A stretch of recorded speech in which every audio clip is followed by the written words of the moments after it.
because oftentimes, sometimes we are our own problems. Because the truth is there, and then we don't say it because of vested interest. Because what we are saying now, and what this report clearly exposes, is the fact that we have an international imperialist conspiracy against this continent to ensure that this continent does not develop. And we have, conniving with that conspiracy, those we call elected leaders, the national bourgeoisie. Because you have to ask yourself, this is year 2015. Do you realize that it was 2025, sorry. Do you realize that 110 years ago was when we had the Iju Water Works?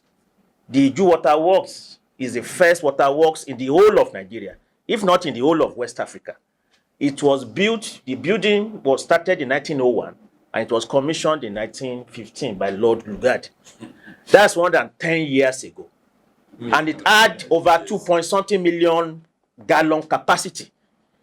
The point I'm trying to make is that if 110 years ago, the question of public water supply had been taken so seriously in this country, to the extent that you had that kind of massive investment by the state, although the colonial state at that time, and more than 10 years ago, somebody is now coming to tell us that the only way to provide water is through private investment, is through public-private partnership. Then we ought to say that this is nonsense, because even in the most developed part of the world, some of these public utilities like electricity, like water, are never totally given over to private interest, because those utilities are not just important from the point of view of the human needs they meet. They are also utilities that have national security significance. So that somebody could just poison a dam and you can undermine the health of the entire country. So that even from the point of view of some capitalist elite in some part of the most developed world, they do not hand this over completely.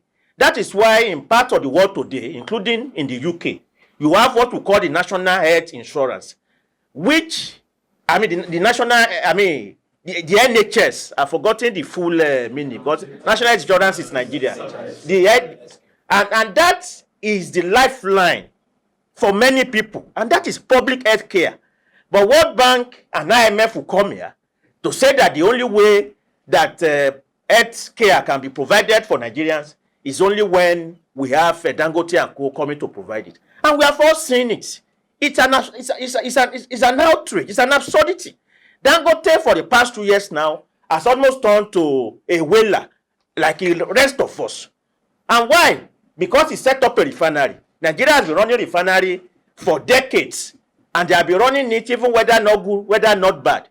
But just for 1 or 2 years of running a refinery, Dangote is almost every week in the papers, crying for something and crying for another.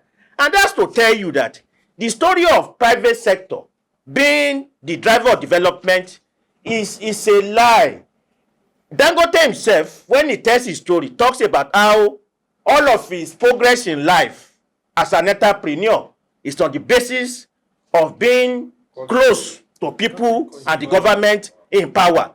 Abiola today, that we all venerate as the icon of democracy, if not for June 12th and death, Abiola ought to be one of those people that should be tried in the public tribunal, because these are people who made their wealth on the basis of the looting of public resources, the diversion of public development into their own private hands. So that what Kappa's study has shown to us in graphic details is the fact that we still remain, in the same situation, whereby national bourgeoisie as well as imperialist institutions are involved in an international conspiracy to continue to enslave us and keep us underdeveloped.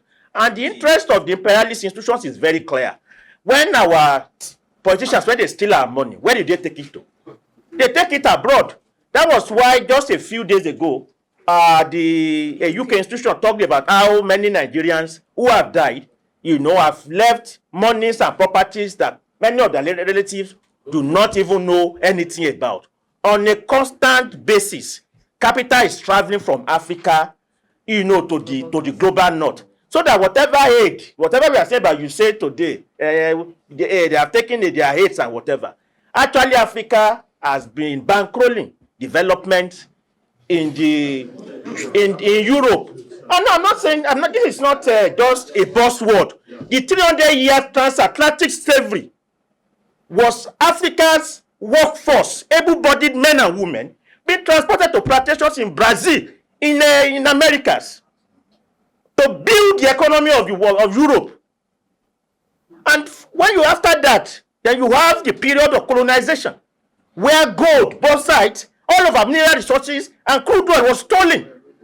Today we are talking of multinational oil companies running away from the places where they have despoiled for 100 years and going to the high seas to continue the same despoliation.